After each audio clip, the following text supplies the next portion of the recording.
Magic Treehouse, Book Number 55, Night of the Ninth Dragon, by Mary Pope Osborne. Chapter 6, Riddle of the Forest. Calf turned to face the king. She began to speak in a clear voice. Moon so bright, moonless more night, curtain of white, highs from sight, magic for flight, before downslide, or lose the fight. Jack wrote down her words as fast as he could. When Calf finished, she and her dog both stood silent and still in the doorway again. Thank you, Calf, said the king. The seer turned to him. What did I say? She whispered. She seemed to be in a daze. Jack read Calf's riddle aloud.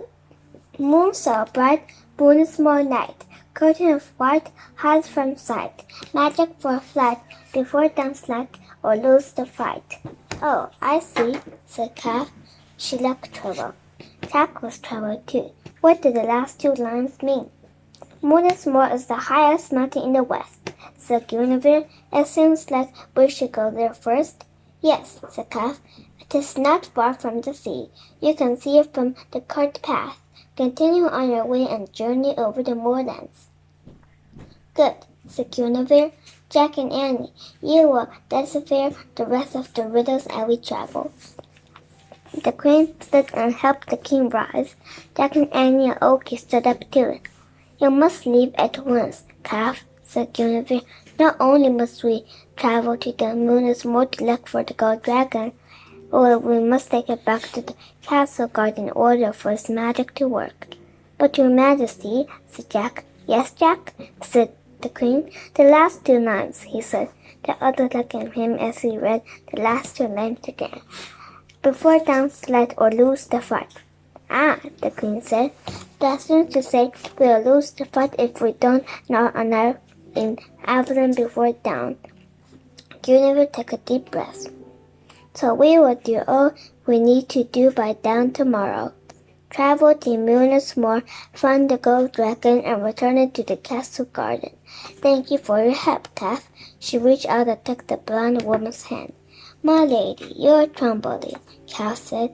I am fine, said Guinevere. Her voice wavered, but she stood tall.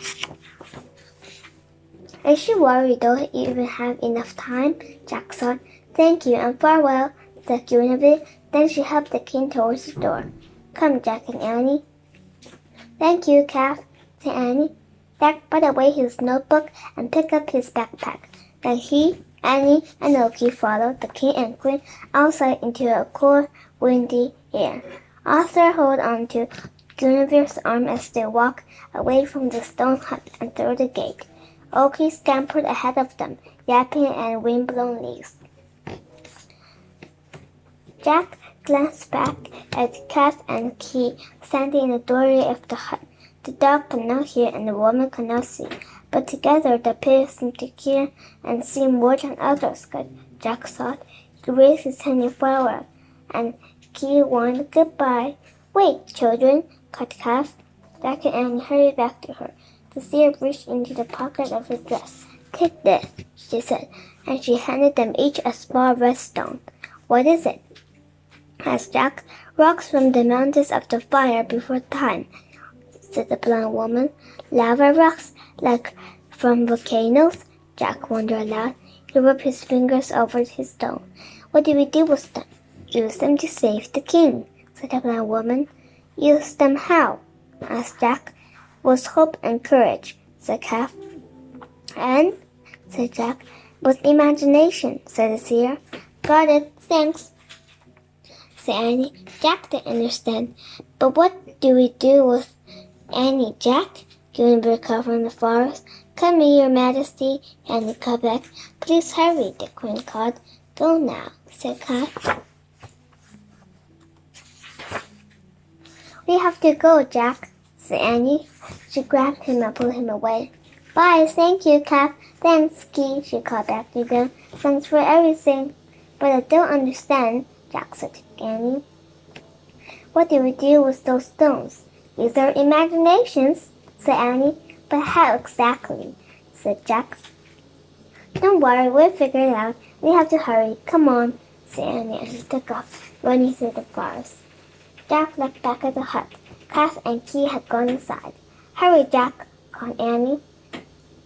Darn, said Jack, annoyed. He crammed his stone into a pocket of his jeans and ran after the others. Jack caught up with everyone at the footbridge. Annie picked up Oakie and carried him across the stream. The Queen helped Arthur into the back of the cart. The King trembled as he drank deeply from the leather flask. Again, Jack worried about running out of healing water. When he finished drinking, Arthur lay back on the hay and closed his eyes. We must hurry, Guinevere said quietly to Jack and Annie, or all will be lost. Yes, Your Majesty, said Jack.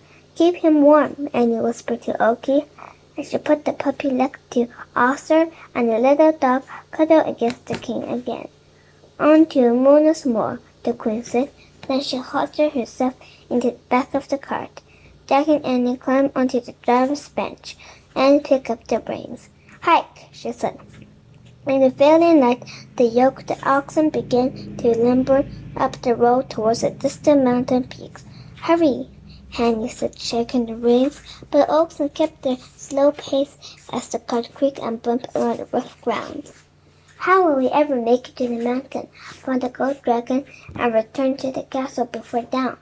Jack wondered. And what does Kath expect us to do with the red stones? We need more information, he said to Annie. We should have learned more about the stones.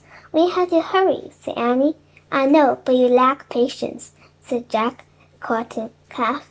Well, you don't act quickly enough, said Annie, and you worry too much. Both of them were silent for a moment. Read the riddle again, said Annie. Jack pulled his notebook and read. Moon so bright, he stopped. Keep going, said Annie. Jack read the next line. Moon is more night. He paused again. Keep going, said Annie. No, let's discuss each line, said Jack. But we know what those lines mean, said Annie, because we need to think about the whole riddle. The way we figure out the whole riddle is piece by piece, line by line, said Jack. He looked back at his notebook. Moon saw. Jack's readers interrupted a gasp from Annie. He looked up. What? Wolf pack, she whispered. In the distance, 3 horsemen in black cloaks were riding across a burned field, heading towards the road. Oh man, Jackson shook as he stuffed his notebook in his pack. He looked at the Queen. Invaders ahead, he said. Guinevere nodded and covered the King's face with his ragged cloak.